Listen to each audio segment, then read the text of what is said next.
안녕하세요. 선대인경제연구소 선대인 소장입니다. 경제 이슈 브리핑 시작하겠습니다. 자, 브리핑 들어가기 전에 광고 말씀 잠깐 듣고 가실게요. 제가 3년 만에 낸 책 부의 재편, 이 책이 교보문고 이달의 책으로 선정이 됐습니다. 그래서 이미 사보신 분들이 극찬하는 책입니다. 제 스스로 이렇게 말씀드리기 조금 쑥스럽지만 이 책은 새로운 시대에 새로운 투자 방법이 필요하다, 이걸 좀 강조하는 책이고요. 또 한편으로는 지금 주식시장에 얼떨결에 들어왔지만 어떻게 투자해야 되는지 구체적인 방법을 모르시는 분들한테 제가 친절하게 주식을 어떻게 선별할 수 있고 또 어떤 방법으로 접근할 수 있는지를 친절하게 알려드리는 책입니다. 경제의 큰 그림과 구체적인 실전적인 주식 투자법을 연결하는 책, 부의 재편 꼭 필독해 주시면 감사하겠습니다.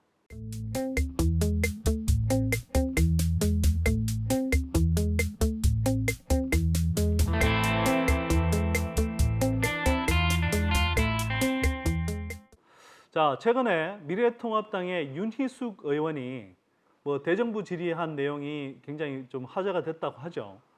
아니 도대체 이 발언이 왜 그렇게 난리법석을 만든 건지도 좀 의아하지만 이 양반이 인용했다는 그 발언 내용을 보면서 기본적으로 경제학자라는 사람이 양심이 없다, 이런 생각이 들었습니다. 왜 양심이 없다라고 생각했냐면 기본적으로 일반인이면 이런 통계 데이터를 가지고 좀 잘못 해석하거나 잘못 이용할 수 있지만 이 사람은 엄밀한 경제학자로서 제대로 훈련을 받았다고 하면 정말 되게 악의적으로 통계 데이터를 왜곡해서 해석하거나 아전인수격으로 해석한 사례라고 저는 생각합니다. 연설에서 뭐라고 통계를 인용했냐 하면 이렇습니다. 임대차 3법 관련해서 이제 전세기간 이번에 2+2로 연장하는 방안이 이제 통과됐는데 이걸 1989년 말에 임대기간 1년에서 2년으로 늘릴 때 이게 굉장히 심각한 부작용이 있었던 것처럼 이제 포장하기 위한 그런 이제 발언을 한 겁니다.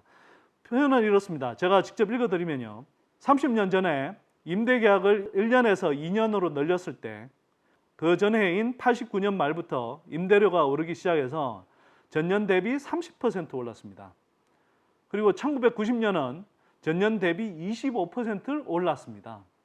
자, 이렇게 이야기하면서 이렇게 단 1년에서 1년 더 늘렸을 때도 올리면서 엄청나게 부작용이 많았다. 특히 전셋값이 폭등했다. 그런데 이런 걸 제대로 따져보지도 않고 법안을 통과시켰냐, 이런 식의 이제 비판을 한 거죠.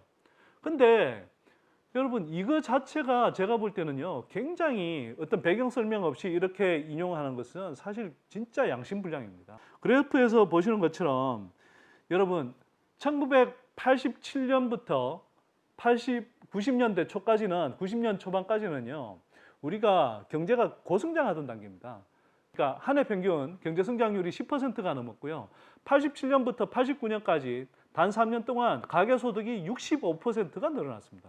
지금으로서는 상상도 할 수 없던 시대죠. 그러니까 일반 어떤 직장인이 3년 전에 연봉 5천만 원을 받다가 3년 후에 8,500만 원을 받는 식으로 그렇게 평균적인 소득이 늘어났습니다. 그러다 보니 우리가 중산층이 엄청 늘어났죠. 그 배경은 기본적으로는 87년 민주화 투쟁 이후에 우리가 그 노동자들의 권리가, 목소리가 강해지면서 한편으로는 임금이 많이 올라갔고 또 전반적으로는 3조 호황 여파로 인해서 전반적으로 한국의 경제 성장률이 워낙 좋았습니다. 또 88 올림픽이라는 이제 기폭제도 있었고요. 이러다 보니까 경기가 너무 좋았고 가계소득도 많이 올라갔고 또 중산층의 눈높이에 맞는 그런 주택들은 많이 부족했죠. 그러다 보니까 그때는 정말 실제 공급은 상대적으로 부족한 상황에서 전반적으로 인구도 활발하게 늘어나던 시기였고 또 그러다 보니 소득도 굉장히 많이 늘어난 시기에 전반적으로 수요가 부족했던 게 맞습니다. 자, 그러다 보니까 전체적으로 매매가, 전세가가 동반 상승했었습니다. 이게 이제 86년부터 본격화됐던 흐름이고요. 그래서 이게 그때 마치 윤희숙 의원은 전세 기간을 2년 연장하는 그 조치 때문에 1989년에 전세가가 대폭 30%나 이렇게 폭등한 것처럼 이렇게 묘사를 했는데 그게 아니고요. 그 86년, 87년 무렵부터 계속 매매과 전세가는 약간의 시차들을 두고 폭은 좀 다르지만 계속 폭등을 해왔습니다, 사실은.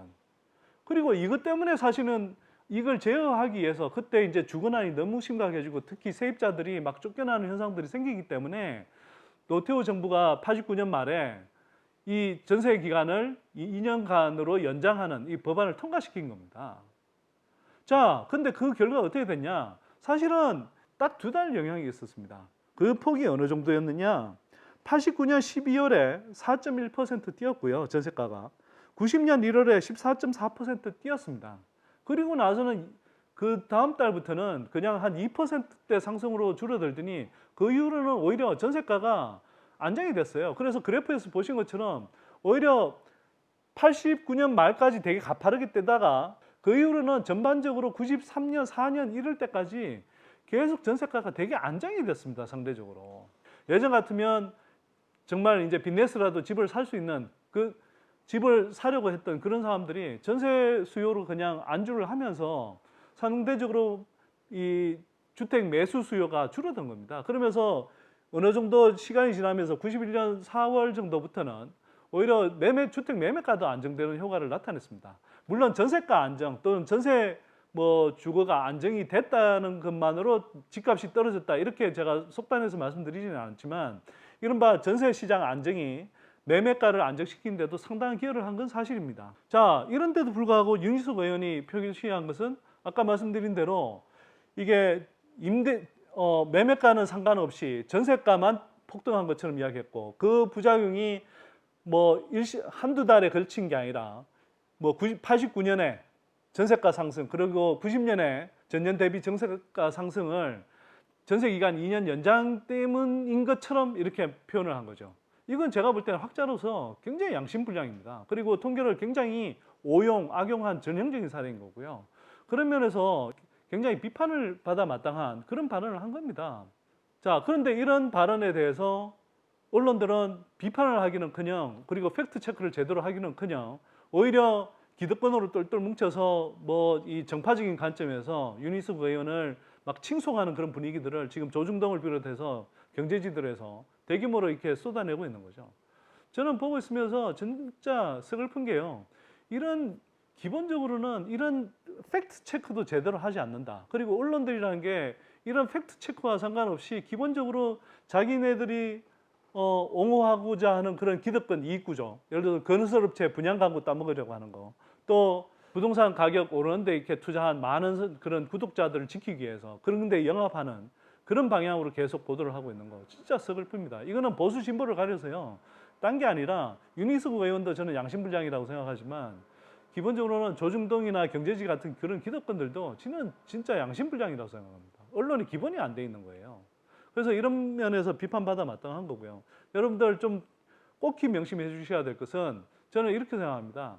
지금 사실 기본적으로는 전월세 가격은요. 매매가가 안정되면 자동적으로 전세 월세 가격도 안정이 됩니다. 대체로. 물론 그게 시기나 상황별로 좀 달라지는 측면이 있지만 그런 흐름들이 나타나요. 그래서 제가 좀 강조하고 싶은 것은 사실 집값을 잡는 게 우선이다. 이렇게 이야기를 하지만 지금 문재인 정부 들어와서도 이 정책들을 계속 초기에 미온적인 대책들을 내놓고 또 건설족들 논리에 휘둘려서 이 주택 공급을 대폭 규제를 풀어서 확대하는 이런 정책들을 내놓는 갈짓자 행보를 보이기 때문에 사실 시장에 신뢰를 잃고 또 집값 상승을 용인하고 있는 그런 상태라고 저는 보는 거거든요. 자, 하지만 한편으로는 그렇다고 하더라도 이런 상황에서 그래도 전월세 3법을 통과시킨 것은 저는 큰 흐름에서 보면 잘한 거라고 생각합니다. 왜냐? 제가 OECD 국가들 다 이 임대차 권리관계 수준을 한번 이렇게 조사를 해본 적이 있는데요. 한국은 OECD 국가들 가운데서요. 꼴찌에서 한 5번째 수준으로 세입자의 권리가 굉장히 취약한 나라입니다. 독일 같은 경우에 공정임대료 제도 그리고 우리로 치면은 계약갱신 청구권 또 월세 상한제 이런 것들이 굉장히 예전부터 확고하게 이렇게 자리 잡혀서요.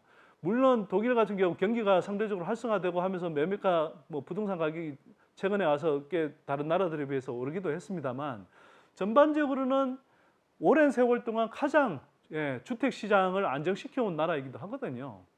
이런 효과를 저는 분명히 낼 수 있다고 생각합니다. 독일도 했고 그런 여러 가지 긍정적인 효과들을 냈는데 이 전월세 3법이 왜 그런 부작용만, 그리고 뭐 기득권 언론들에서 이제 강조하듯이 거의 뭐 한번 실제로 일어나지도 않는 일을 굉장히 가정법식으로 기정사실화해서 그렇게 비판하고 몰아가는지. 근데 이걸 아까도 말씀드린 것처럼 89년에 일어났던 그런 이제 임대기간 이 연장과 관련해서도 그때 일어났던 현상들을 굉장히 오용해서 이렇게 발언하는 의원을 이렇게 이제 왜곡 보도하는 것은 정말 저는 비판받아 마땅한 그런 보도 태도다 이렇게 생각을 하고요. 절대 이런 잘못된 논리, 발언에 휘둘리지 마시기를 저는 당부드리고 싶습니다. 전월세 3법 통과한 것은 잘된 일이고요. 특히나 민주당에서 적시에 이게 효과를 낼 수 있도록 바로 시행에 들어가고, 또 한편으로는 이 전월세 상한 임대료 상한을 5%로 이렇게 정했다는 거기 때문에 한편으로는 전월세 안정에 상당히 효과를 낼 거라고 생각합니다. 물론 단기적으로는 일부 전월세 가격이 단기적으로 조금 오를 수 있지만 긴 흐름에서 보면 그런 어떤 전환의 과정에서 나타나는 일시적인 뭐 부작용이 있을 수는 있으나 큰 흐름에서 보면 전월세 시장을 안정시키고 또 한편으로는 주택 시장 전반을 안정시킬 수 있는 굉장히 효과적인 방안이라고 생각합니다. 그런 면에서 이번 사안들을 이렇게 좀 제대로 이해해 주시기를 부탁드리고요. 또 한편으로는 잘못된 그런 언론 보도 또 발언들에 휘둘리지 마시기를 다시 한번 당부드립니다. 자, 오늘 경제 이슈 브리핑 여기서 마치도록 하겠습니다. 감사합니다.